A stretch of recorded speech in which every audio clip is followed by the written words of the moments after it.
They gathered like vultures around what they thought was a dying man.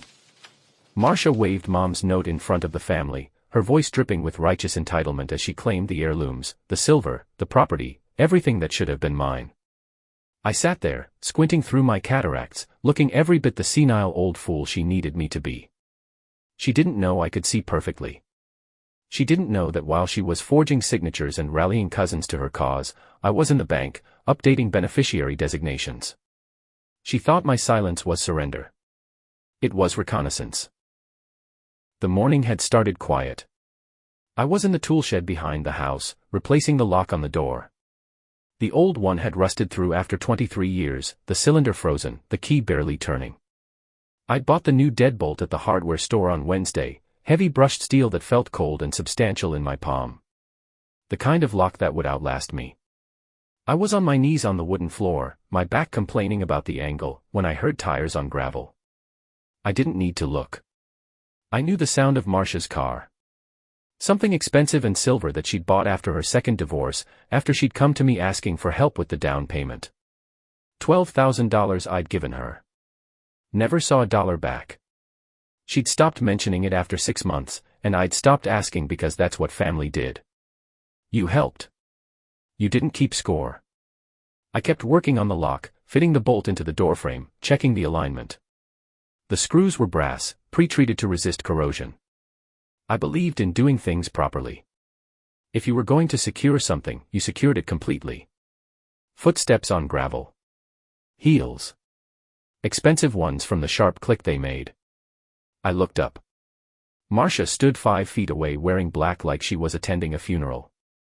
Pearls at her throat. Hair done at that salon on Maple Street where they charged $90 for a cut. Her face had that expression people practice when they want to look concerned. Soft eyes. Slight frown. The mask of sympathy. "Harold," she said. Her voice was honey and arsenic. I set down the screwdriver, braced my hand against the doorframe, stood up. My knees cracked. 73 years of wear announcing itself. Marsha. She stepped closer. Too close. Invading the space around me like she owned it. I could smell her perfume, something floral and cloying that caught in my throat. "We need to talk about Mom's things," she said. The estate. The estate. Mom had been dead for 8 weeks. Buried on a Tuesday in October, the day it rained hard enough to flood the cemetery paths.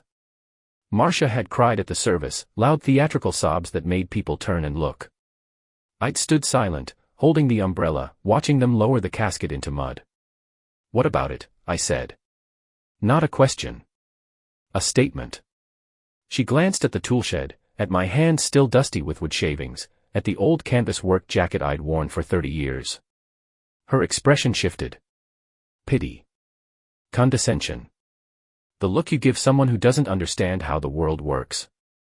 "The family needs to meet," she said. "Sunday dinner at my house. We need to sort out what Mom actually wanted. For everyone's sake. For everyone's sake." I felt something tighten in my chest. Not panic. Not anger. Recognition. The same feeling I'd had 40 years ago in law school when a professor outlined a fraud case and I'd seen the mechanism of betrayal laid bare.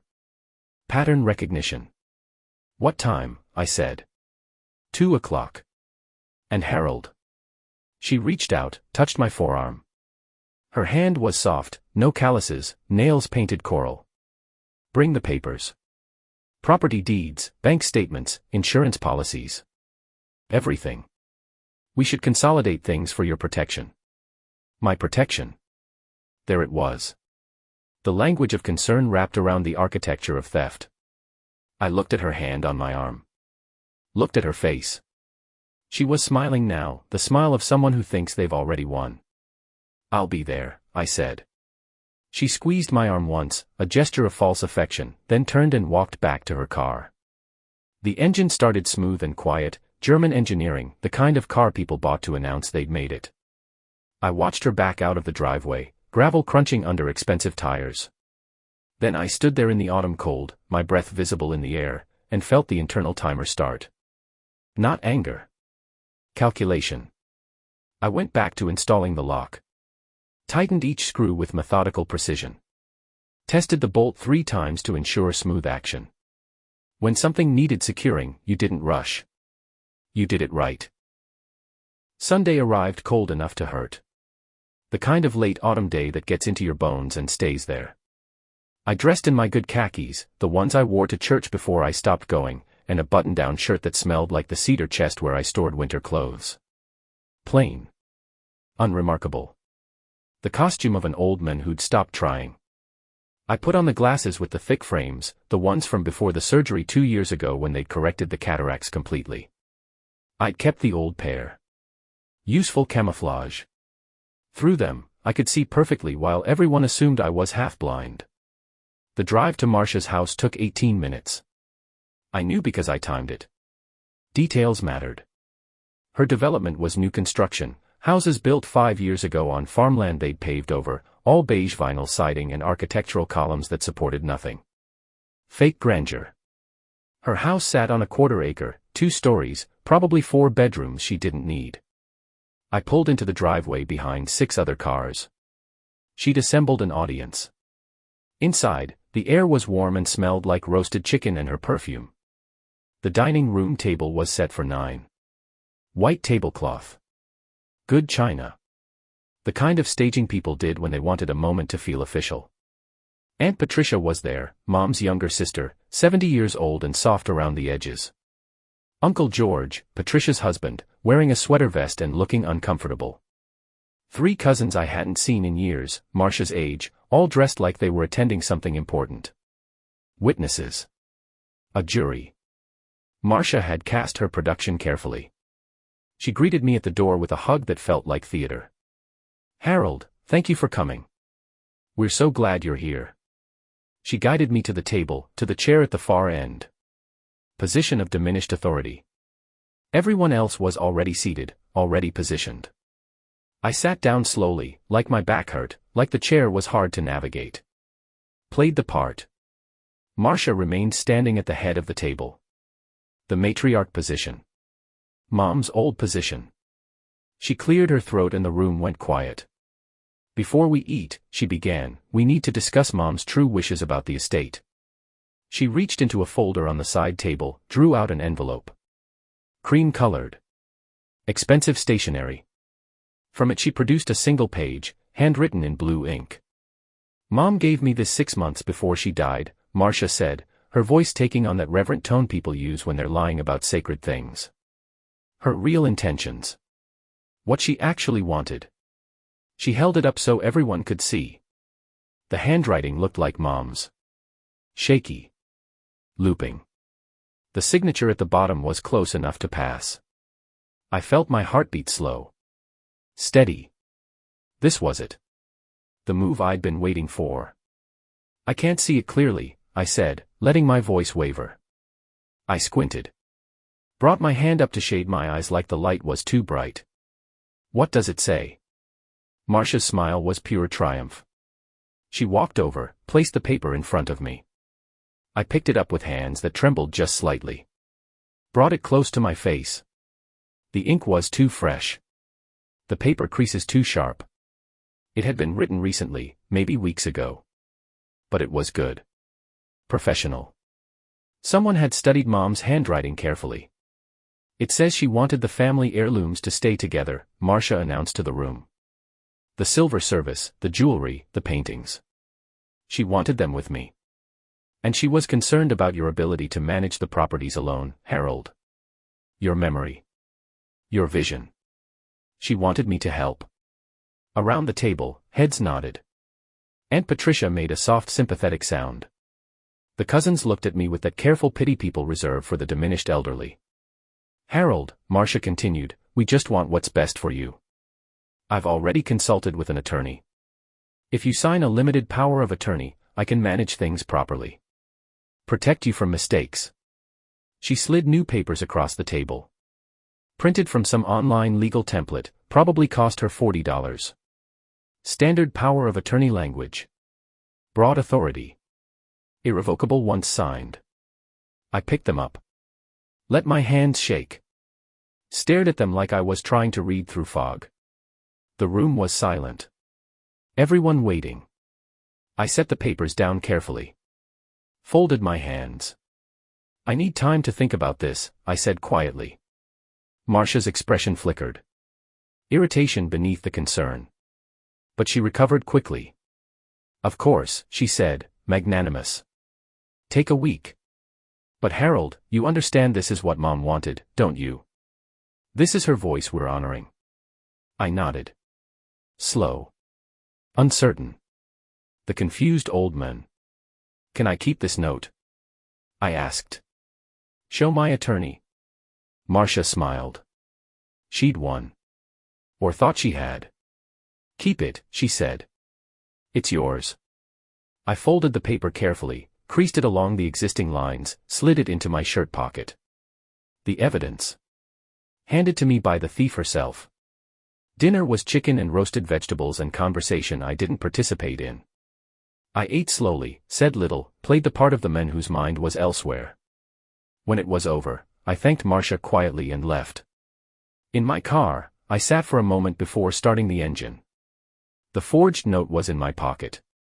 The power of attorney papers on the passenger seat. Marsha had committed. Publicly. In front of witnesses. She'd crossed the line from intent to action. Now it was just a matter of rope. Giving her enough to hang herself completely. Monday morning I woke at 5:30, the hour my body had kept for 40 years. The bedroom was cold. November pushing through the window seals. I dressed in the dark, wool socks and the flannel shirt I kept on a hook by the closet, fabric worn soft at the elbows. Downstairs, I made coffee. The machine was older than most marriages, a drip brewer I'd bought in 1997, back when things were built to last. It sputtered and hissed, familiar sounds, reliable. The kitchen was quiet except for that and the hum of the refrigerator, a sound you stop hearing until you're alone and listening for it. I poured the coffee into the mug with the chipped handle, sat at the table by the window, and opened the leather portfolio I kept in the cabinet under the sink. Inside were documents most people never thought about until it was too late. I spread them across the table in the gray morning light. This wasn't emotion. This was inventory. Asset assessment. The house deed was first. 247 Whitman Street, purchased April of 1982 for $89,000. I'd signed the mortgage papers in a lawyer's office that smelled like old books and cigarette smoke, my hand cramping from writing my name 17 times. Paid it off in 2003, 21 years of payments, never late once. Current assessed value $740,000 according to the county records I'd pulled last month. The neighborhood had gentrified. Young families. Coffee shops. My house with its peeling paint and overgrown yard was the holdout. I didn't care. Next was Mom's estate documentation. She'd made me executor 3 years before she died, sitting in her kitchen on a Sunday afternoon, her hands shaking from the Parkinson's but her mind still sharp. You're the only one who won't steal, she'd said. Not a compliment. A diagnosis. The estate was simple. $380,000 in a money market account. The heirlooms Marsha was already measuring for shelf space in her house, silver service from 1923, jewelry that had belonged to my grandmother, 2 oil paintings of no particular value except they'd hung in our family home for 70 years. All of it documented. Photographed. Appraised. Mom had been thorough. She'd known what was coming. Beneath that, my pension statements. 40 years practicing property law at Morrison & Brell, retiring at 68 because my knees couldn't handle the stairs to the second-floor offices anymore. Monthly pension $3,200. Social Security another $1,900. Enough to live on if you lived carefully. I pulled out the final document. The one Marsha didn't know existed. Trust paperwork from First National Bank, executed March 15th of this year. Irrevocable trust. All assets transferred. New beneficiary designated. I'd done it 3 months before Mom died, the day after Marsha called asking about our inheritance like it was already hers. I'd heard something in her voice. Entitlement. Calculation. The sound of someone spending money that wasn't theirs yet. I set down my coffee. Looked at the papers. Numbers and signatures and legal language that meant everything. This was power. Real power. Not the performance of authority Marsha was staging, but the cold architecture of law. I'd built fortresses like this for clients for 4 decades. Now I'd built one for myself. The sun came up slow and weak through the kitchen window. I sat there as the room turned from gray to pale yellow, the coffee going cold in my cup, and thought about the virtue trap. That's what I called it. The mechanism that lets good people get destroyed by bad ones. For 20 years I'd been the kind older brother. When Marsha's first husband left her, I'd co-signed her apartment lease because she had no credit. When her car died, I'd loaned her $4,000 for a down payment. Never asked for it back. When she lost her job at the insurance company, I'd paid 2 months of her utilities. Small kindnesses. Family obligations. The things you did because that's what decent people did. She'd said thank you each time. Hugged me. Promised she'd pay me back when things turned around. Things never turned around. The requests just kept coming.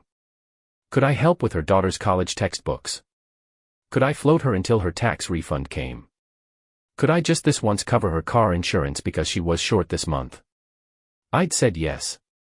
Every time. Because saying no felt cruel. Because she was my sister. Because Mom always said family took care of family. I'd mistaken patience for virtue. Generosity for strength. I'd thought I was being kind. What I'd actually been doing was training her. Teaching her that I was soft. That boundaries didn't exist. That my resources were hers for the taking if she asked the right way. And she'd learned the lesson perfectly. Escalation. That was the technical term. Each request slightly larger than the last. Each boundary pushed slightly further. Testing how much I'd tolerate before I pushed back. I never pushed back. So she kept pushing. The forged note was the natural conclusion of 20 years of momentum. Why wouldn't she forge Mom's signature? I'd never stopped her before. Why wouldn't she try to steal the estate? I'd funded every other scheme. In her mind, I'd already given her permission through 2 decades of compliance. This was my fault. Not legally. Morally. I'd been so afraid of being the bad guy that I'd let myself become the victim. The virtue trap. You think you're being good. Really you're just being weak. And weakness doesn't get rewarded. It gets exploited. I looked at the trust documents again. The pages were crisp, official, stamped and notarized and filed with the county. Irrevocable. That word mattered. It meant no one could undo what I'd done. Not Marsha. Not a judge. Not even me. I'd locked everything away where she couldn't reach it. The house. The estate. The heirlooms. All of it transferred to the County Historical Society with instructions that nothing be sold or distributed until after my death. And when I died, it would go to preservation. Public trust. Mom's silver service in a museum case with a plaque bearing her name. Not locked in Marsha's dining room as a trophy of theft. The surgery had happened 2 years ago. Outpatient procedure. They'd replaced the clouded lenses with artificial ones, clear and permanent. My vision had gone from milky fog to crystal sharpness in 72 hours. I'd kept the old glasses. Kept wearing them in public. Let people assume I was half-blind. It was useful. People underestimated you when they thought you were impaired. They got sloppy. Said things they shouldn't. Did things they'd hide if they knew you could see clearly. Marsha had been performing for a blind man. She didn't know I'd seen every move. The phone rang. I looked at the caller ID. Marsha. I let it ring 4 times before answering. Harold, she said. Her voice had an edge now. The honey was wearing thin. Have you thought about what we discussed? I'm thinking, I said. Let my voice sound tired. Old. It's a lot to consider. It's really not, she said. Impatience bleeding through. Mom made her wishes clear. You just need to sign the papers so we can move forward. Move forward. Her forward. Not mine. I want to show them to my attorney, I said. Just to make sure I understand what I'm signing.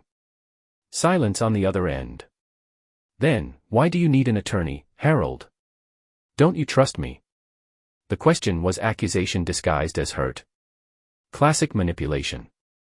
Make the victim feel guilty for protecting themselves. I trust you, I lied. I just want to be careful. Another silence. Longer. Then her voice changed. Harder. You have until Sunday. 1 week. After that, we're filing paperwork whether you cooperate or not. The family agrees you need help managing things. We can do this the easy way or the hard way. Your choice. The threat was naked now. Guardianship petition. Incompetency hearing. Legal action to declare me unable to manage my own affairs. Standard elder abuse playbook. She hung up without saying goodbye. I set the phone down. Looked at the trust documents. She'd just committed again. Made threats. Established timeline. Given me exactly what I needed. I had 1 week to let her believe she was winning. 1 week to let her dig deeper. Then I'd show her what happened when you mistook kindness for weakness. The week passed in a rhythm I controlled. Marsha called every day. Tuesday at 9 in the morning. Wednesday at noon. Thursday just after dinner. Each time her voice got tighter, the concern peeling away to reveal irritation underneath. I played my part. Hesitant. Uncertain. The confused old man who needed more time to think. Friday evening she called at 8 and the mask came off completely. Harold, I need an answer. I've already spoken to the estate attorney about filing guardianship papers. We can do this cooperatively or we can let a judge decide you're incompetent. Your choice. The threat was clean now. No pretense. I let silence stretch across the phone line. Heard her breathing, sharp and frustrated. Come to the house tomorrow, I said finally. Let my voice shake just slightly. 2 o'clock. I'll give you my answer then. You'll sign. Hope and hunger in her voice. I'll give you my answer, I repeated. Then hung up before she could push further. Saturday morning I made 2 phone calls. The first was to Gerald Hoskins. We'd practiced together for 30 years before I retired, handled probably 500 estate cases side by side.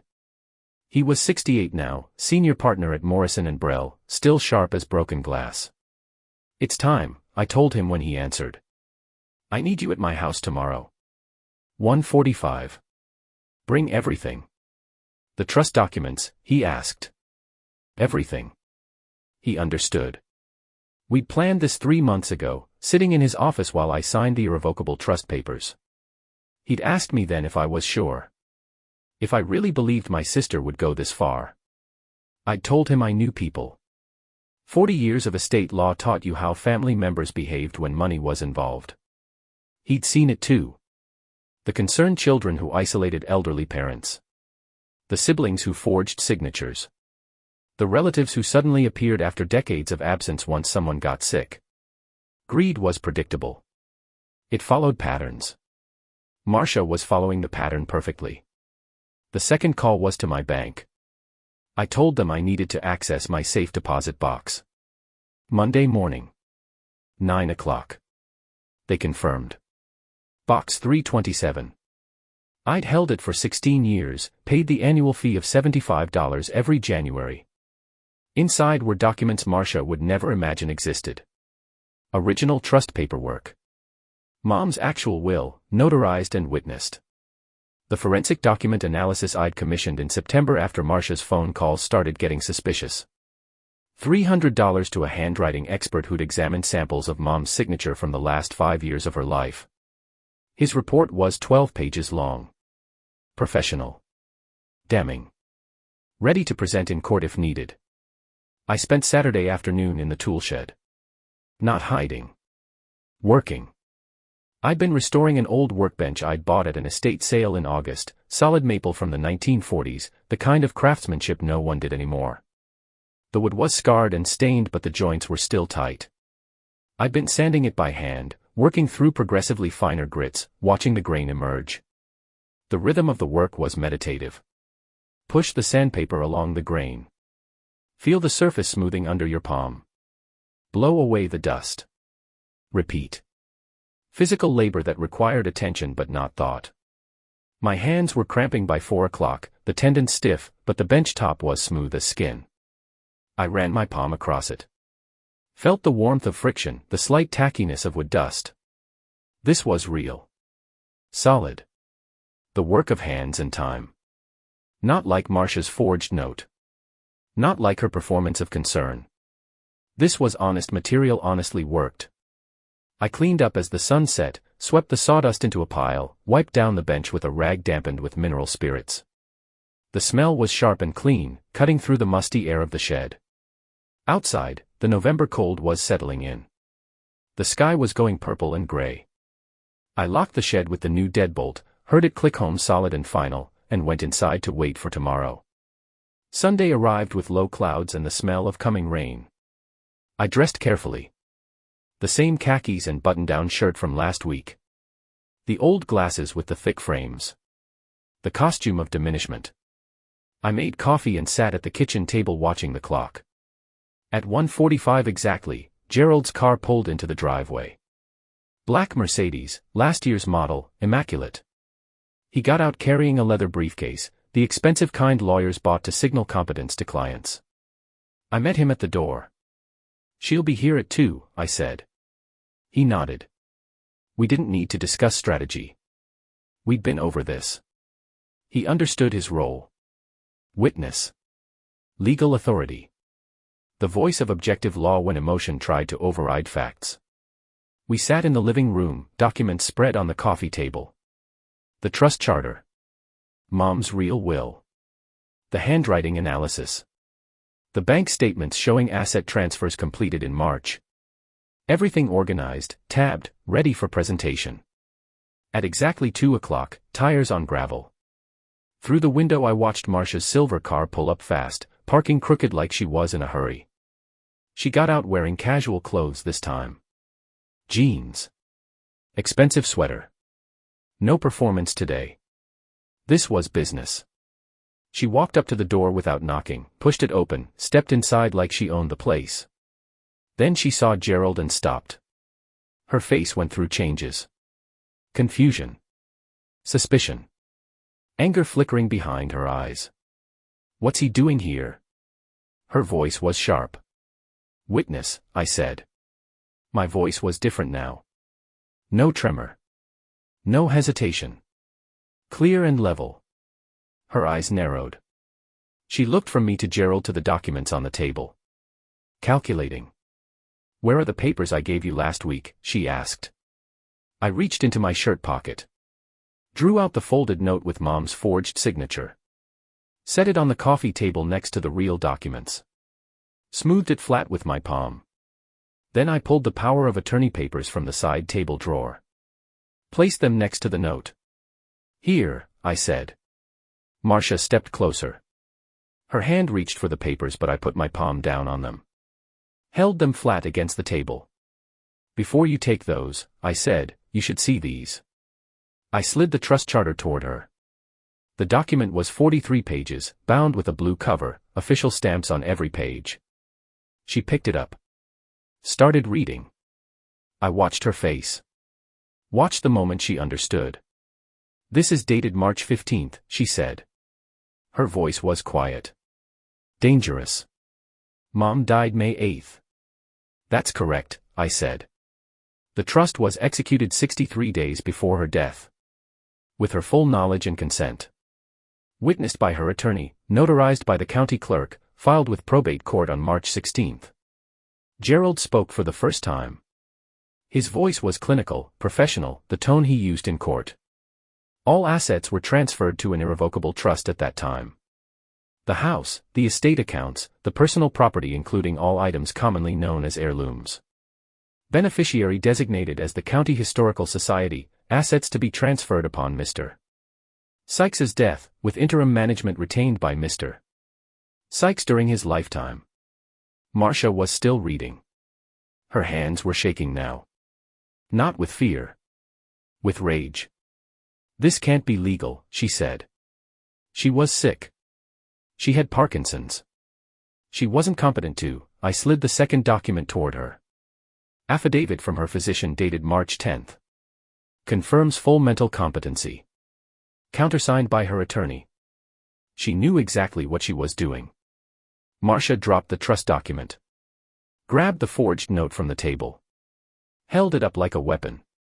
But she gave me this. She promised me, that note is dated April 20th, I said. My voice was flat. Factual. Unfortunately, by that date, Mom no longer owned any assets to promise you. The trust was already executed. She had nothing to give. Gerald pulled another document from his briefcase. We also had that note analyzed by a forensic handwriting expert. The signature is close but the ink chemistry is wrong. The paper is correct, vintage stock, but the ink was manufactured within the last 6 months. It's a forgery. The word hung in the air. Forgery. Marsha's face went white. Then red. You're lying. This is some kind of criminal forgery, Gerald continued, his voice never rising, never showing emotion. Attempting to use a fraudulent document to claim assets. Technically fraud, possibly elder. The call started Monday morning. Aunt Patricia first, her voice uncertain, probing. Harold, Marsha said you're giving everything away to strangers. She said you're not thinking clearly. I was packing books into boxes, 40 years of accumulated legal texts and novels I'd never read twice. The cardboard box in my hand smelled like the storage unit where I'd bought them, musty and slightly damp. Marsha's mistaken, I said. Kept my voice level. Patricia made a sound, half sigh, half disapproval. She's just concerned about you. We all are. You're alone in that house. At your age, decisions like this, I'm 73, not senile, I said. The decisions are made. They're final. Silence on the other end. Then, well. I suppose you know what you're doing. She hung up. Didn't say goodbye. By Tuesday the cousins were calling. Jennifer, Marsha's age, voice dripping with false sweetness. Uncle Harold, we heard you're selling the house. Don't you think you should have discussed this with family first? I was in the kitchen, wrapping dishes in newspaper. The plates were heavy stoneware, the set I'd bought with my wife before she died, each one chipped at the edges from 30 years of use. It's my house, I said. I don't need permission. But the heirlooms, she pressed. Mom's silver service. The paintings. Those are family history. You can't just give them to a museum. I can, I said. I did.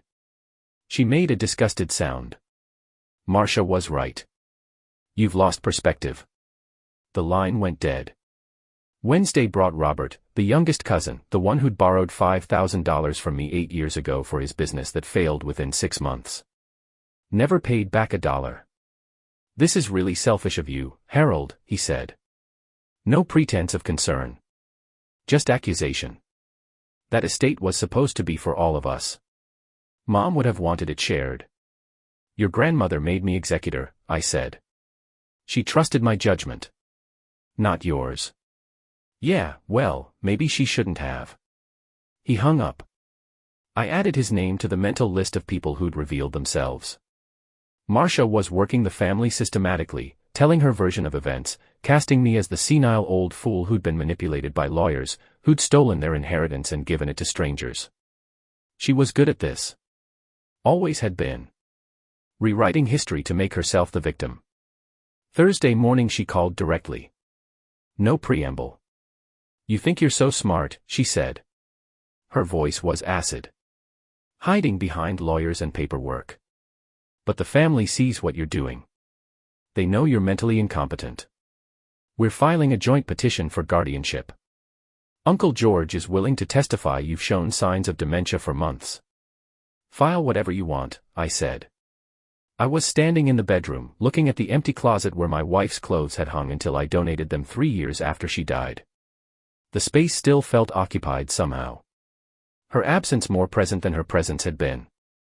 The trust is irrevocable. No judge will overturn it. We'll see, she spat. We'll see what a judge thinks when we show them how you've isolated yourself. How you're giving away family assets to spite us. How you're clearly not capable of managing your own affairs. She was escalating. Good. Let her commit more. Let her file paperwork that would become evidence of harassment. Do what you need to do, I said. Then ended the call. Friday evening Gerald called. She filed, he said. Guardianship petition. Joint filing with Patricia and George as co-petitioners. Claims you're showing signs of cognitive decline, making irrational financial decisions, need protective supervision. Expected, I said. The hearing set for 3 weeks from Monday. Judge Morrison presiding. I know him. He's thorough. Won't be swayed by emotional appeals. What do I need to do? I asked. Nothing, Gerald said. I'll handle it. We have the medical records from your physical in September showing perfect cognitive function. We have the timeline showing the trust was executed months before any alleged decline. We have her forged document and the forensic analysis. She's going to lose badly. Good, I said.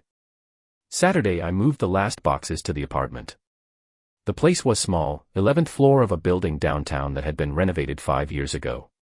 2 bedrooms, 1 bath, galley kitchen with appliances that were functional but not new. The rent was $1,400 monthly including utilities.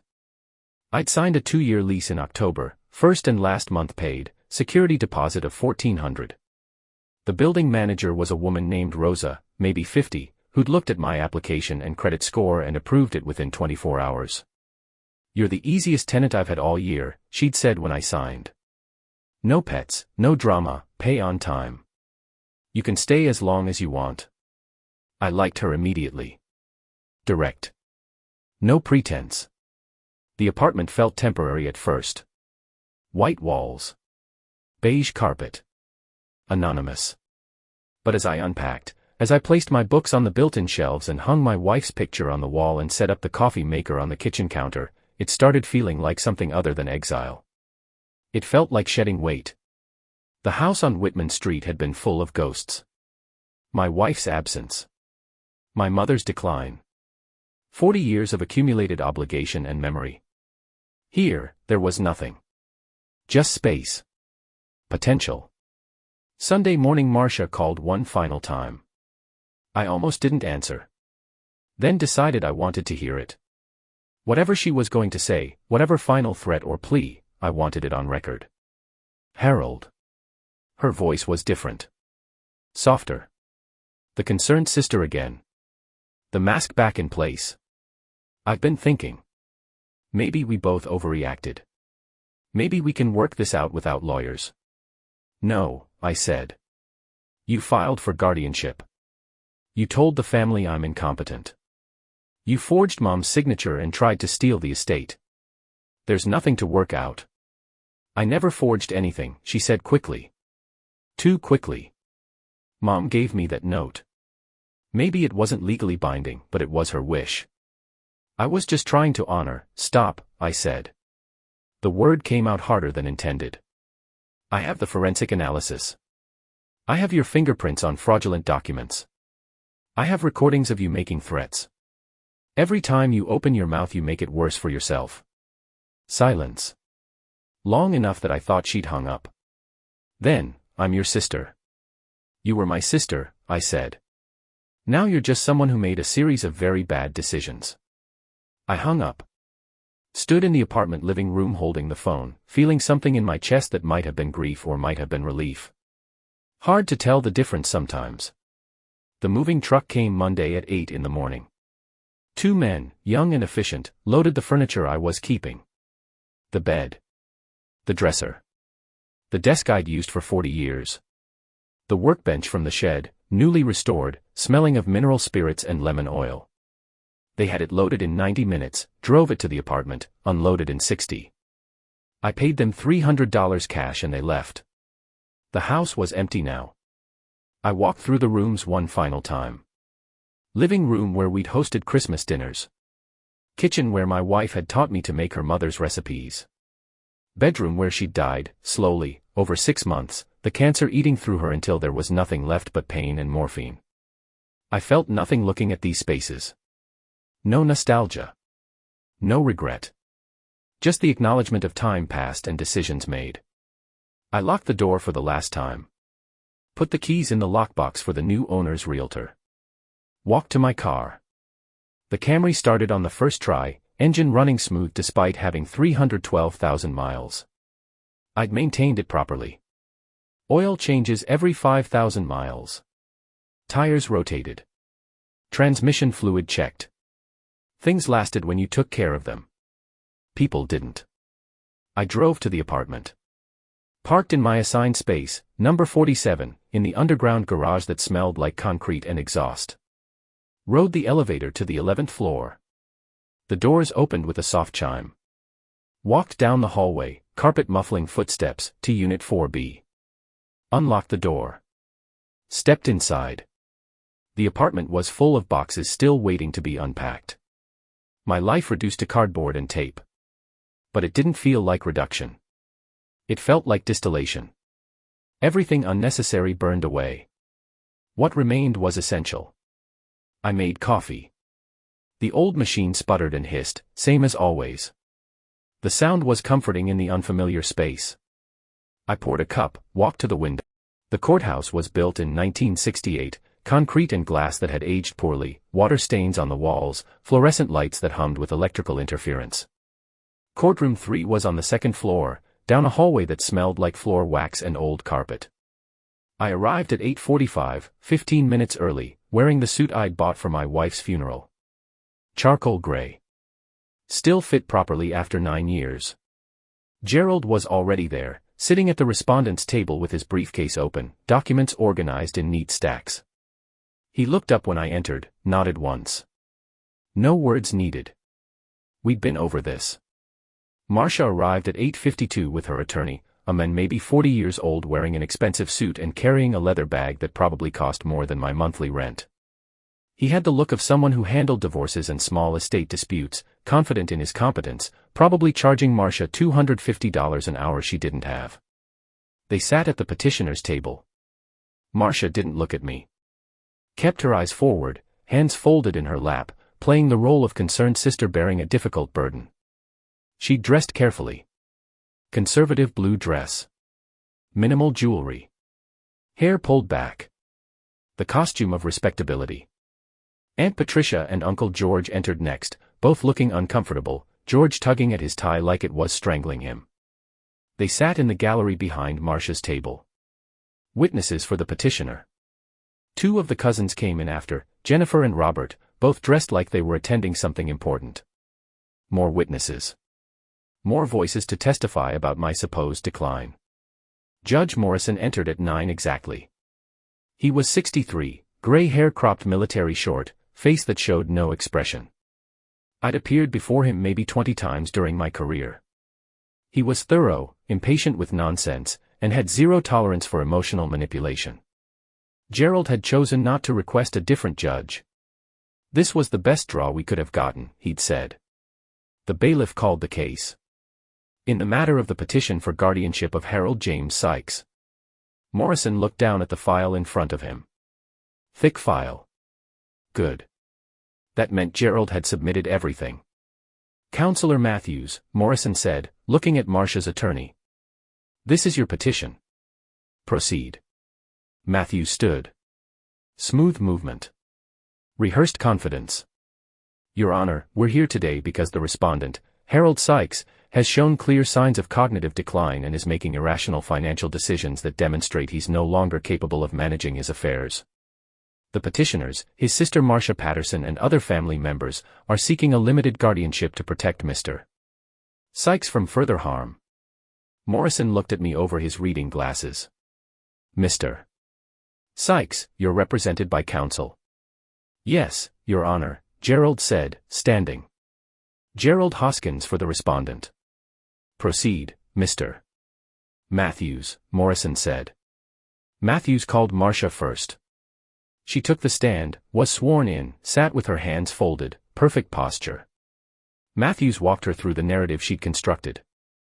How I'd become increasingly isolated. How I'd sold my house without consulting family. How I'd given away family heirlooms to strangers. How I'd been forgetful, confused, showing signs of mental decline for months. Can you give specific examples of this confusion? Matthews asked. Marsha nodded. Her voice was steady, practiced. At our mother's funeral in October, Harold couldn't remember the name of our cousin Jennifer. He called her Janet twice. He seemed disoriented, kept asking what time the service started even though we'd already told him. And when we had a family dinner in November to discuss the estate, he couldn't read documents clearly. He kept squinting, bringing papers very close to his face, asking us to explain what they said. Matthews nodded sympathetically. And the financial decisions? He sold the family home for far below market value, Marsha said. A house worth at least $800,000, and he sold it for $740,000. He gave away our mother's estate, $380,000, to a museum. He transferred everything to some trust without discussing it with anyone. These aren't the actions of someone thinking clearly. Matthews introduced documents. The deed showing the house sale. The trust papers. Bank statements showing asset transfers. Your Honor, these decisions demonstrate a pattern of irrationality and poor judgment. Mr. Sykes has essentially given away nearly $1.2 million in assets without any clear reason or benefit to himself. He called Patricia next. She testified about my isolation. How I rarely answered the phone. How I'd stopped attending family gatherings. How I seemed to have lost interest in maintaining relationships. Then George, testifying about my appearance. He looks older, George said. More frail. Like he's not taking care of himself. Jennifer was next, describing the dinner at Marsha's house. Uncle Harold seemed very confused. He couldn't make decisions. He kept saying he needed to think about things, like he couldn't process information properly. Matthews rested his case at 10:30. Morrison looked at Gerald. Mr. Hoskins. Gerald stood. Collected his papers. Walked to the front of the courtroom like he was teaching a class. Your Honor, I'll be brief. The petitioners have presented a narrative. I'm going to present facts. He called me to the stand. I walked up, was sworn in, sat down. Looked directly at Morrison, not at Marsha. Mr. Sykes, Gerald said. Are you aware of what day it is? Monday, December 1st, 2025, I said. Who is the current president? I answered. He walked me through a series of questions. Current events. Dates. Names. Mathematical calculations. I answered each one clearly, precisely, no hesitation. Now, Gerald said. Mrs. Patterson testified you couldn't read documents clearly at the family dinner. Is that accurate? No, I said. I was wearing my old glasses. I had cataract surgery 2 years ago. My vision is perfect. I kept the old glasses because they're useful when I want people to underestimate me. Marsha's head snapped up. Her attorney leaned over, whispered something urgent. Gerald continued. Mrs. Patterson also testified you sold your house for below market value. What was the actual sale price? $740,000, I said. The assessed value according to county records. Market value. Not below it. And the assets you transferred to the County Historical Society. When did you execute that trust? March 15th of this year, I said. 63 days before my mother died. And your mental state at that time? Completely sound. I have medical records from my physician dated March 10th confirming full cognitive function. I also have contemporaneous notes from my attorney showing I understood every aspect of the trust structure and intended exactly what I created. Gerald introduced documents. My medical records. The physician's affidavit. The attorney's notes. The trust paperwork with its execution date clearly visible. Then he pulled out the forged note. Mr. Sykes, have you seen this document before? Yes, I said. Mrs. Patterson gave it to me at the family dinner. She claimed it was written by my mother, showing her true intentions about the estate. Is it genuine? No, I said. I had it analyzed by a forensic document examiner. The ink chemistry shows manufacture within the last 6 months. It's a forgery. Gerald introduced the forensic report. 12 pages of technical analysis. Chemical composition of ink. Paper age versus ink age. Comparison of signature pressure and flow to known genuine samples. Conclusion: fraudulent document created recently and backdated. Morrison read through it slowly. His expression didn't change, but something shifted in his posture. Attention sharpening. Gerald continued. Your Honor, this guardianship petition isn't about protecting Mr. Sykes. It's retaliation. Mrs. Patterson attempted to use a forged document to claim assets that no longer existed. When that failed, when Mr. Sykes protected himself legally and properly, she filed this petition claiming incompetence. It's elder abuse disguised as concern. He introduced the phone recordings. Marsha's voice, threatening guardianship. Demanding I sign papers. Claiming the family agreed I was incompetent. Her tone shifting from concern to anger to naked threat across multiple calls. Morrison listened to 3 minutes of recording. Then held up his hand. That's sufficient. He looked at Matthew. 3 weeks after the hearing I woke at 5:30 to silence. Not the absence of sound but the presence of peace. No phone ringing. No demands waiting. Just the hum of the refrigerator and the distant sound of traffic 11 floors below.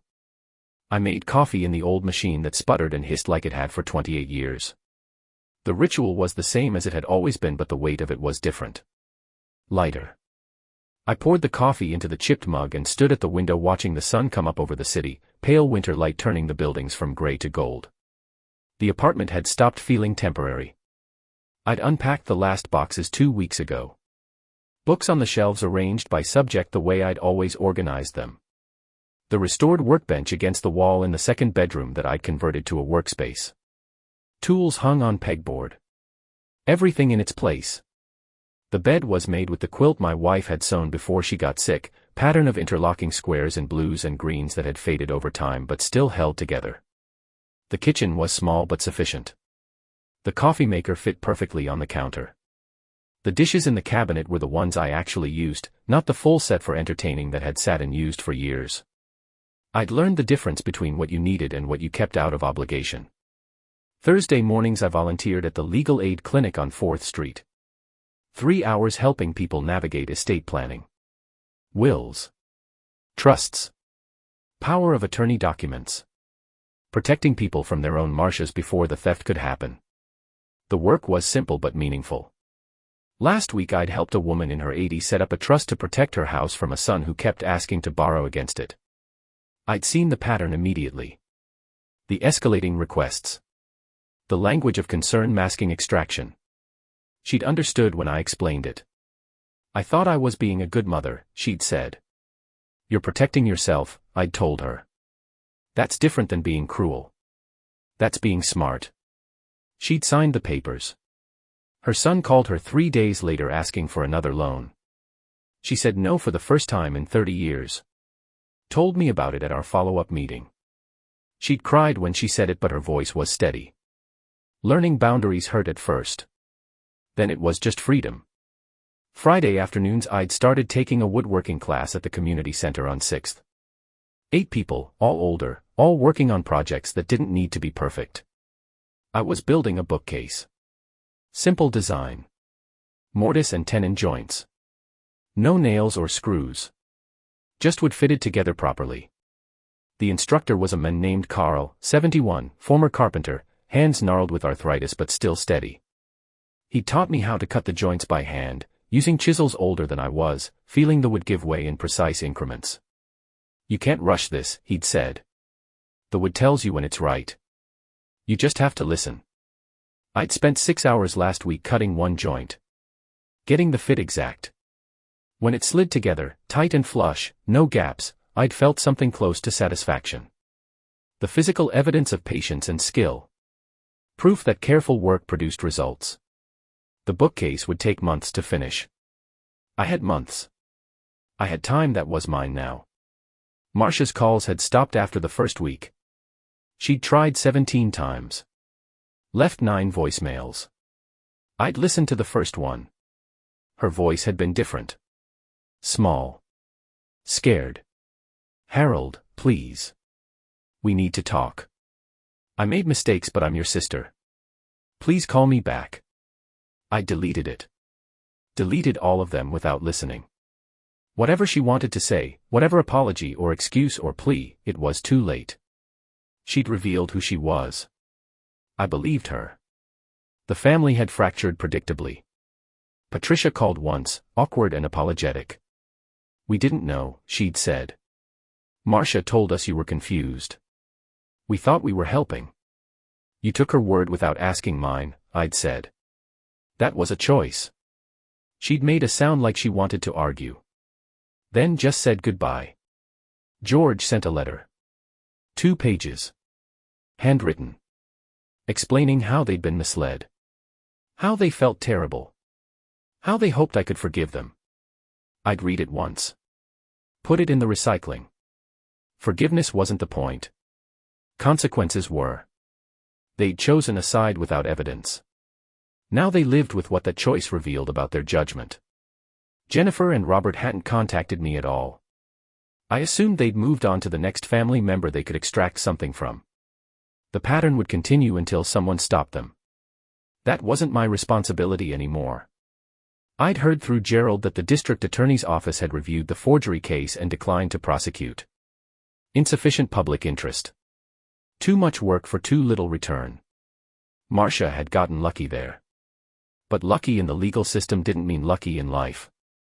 Gerald had also heard she was having financial trouble. The guardianship case had cost her at least $15,000 in legal fees. Money she didn't have. She'd taken a second mortgage on her house. Was behind on payments. The expensive car had been repossessed.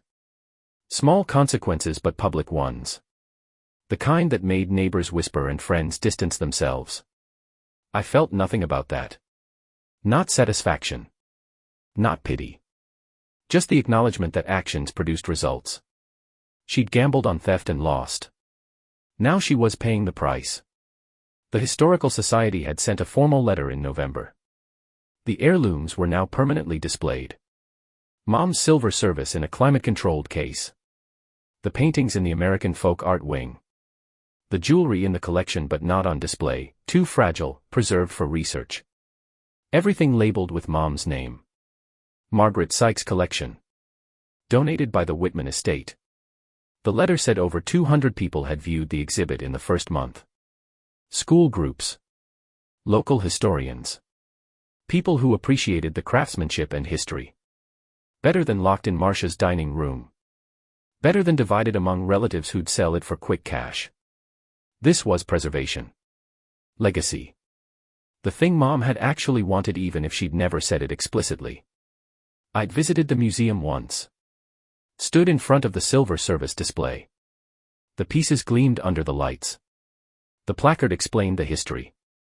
Service made in 1923 by a silversmith in Boston.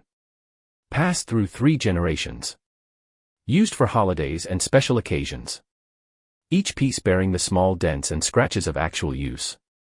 Not perfect. Used. Loved. I'd stared at it for 10 minutes. Felt nothing except the certainty that this was right. Saturday mornings I walked. 6 miles along the river path that ran through downtown. The cold didn't bother me. I'd bought good boots. Insulated coat.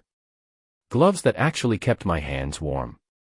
The walk took 2 hours at my pace. Steady. No rush. I'd pass other walkers. Joggers. People with dogs. Sometimes we'd nod. Sometimes not. The anonymity was comfortable. No one knew my story. No one asked questions. I was just an old man walking by the river. Last Saturday I'd stopped at a bench near the marina. Sat down to rest. My knees were complaining. 73 years of wear. A woman maybe 60 sat down at the other end of the bench. We didn't speak for 5 minutes. Then she said, "Beautiful morning." "It is," I'd replied. "You walk this path often?" she asked. "Every Saturday." She'd nodded. We'd sat in silence for another few minutes. Then she'd stood up. "Have a good walk," she'd said. "You too," I'd replied. Simple interaction. No demands. No extraction. Just two people sharing space and moving on. I'd realized sitting there that this was what freedom felt like. Not isolation. Choice. The ability to engage or not engage based on what I wanted. Not what someone else demanded. The apartment lease was paid through next year. After that I might renew. Might move. Might buy a smaller place outright. The pension was sufficient. Social Security covered basics. I had no debt. No obligations. No one taking anything from me anymore. The house on Whitman Street had new owners. Young couple. 2 kids. I'd driven past once in November. They'd already painted the trim. Put up new gutters. The yard had been cleaned up. The place looked cared for. Better than when I'd lived there. They were building something. I was done building. I was in maintenance mode now. Preserving what mattered. Discarding what didn't. Living small and intentional. The coffee was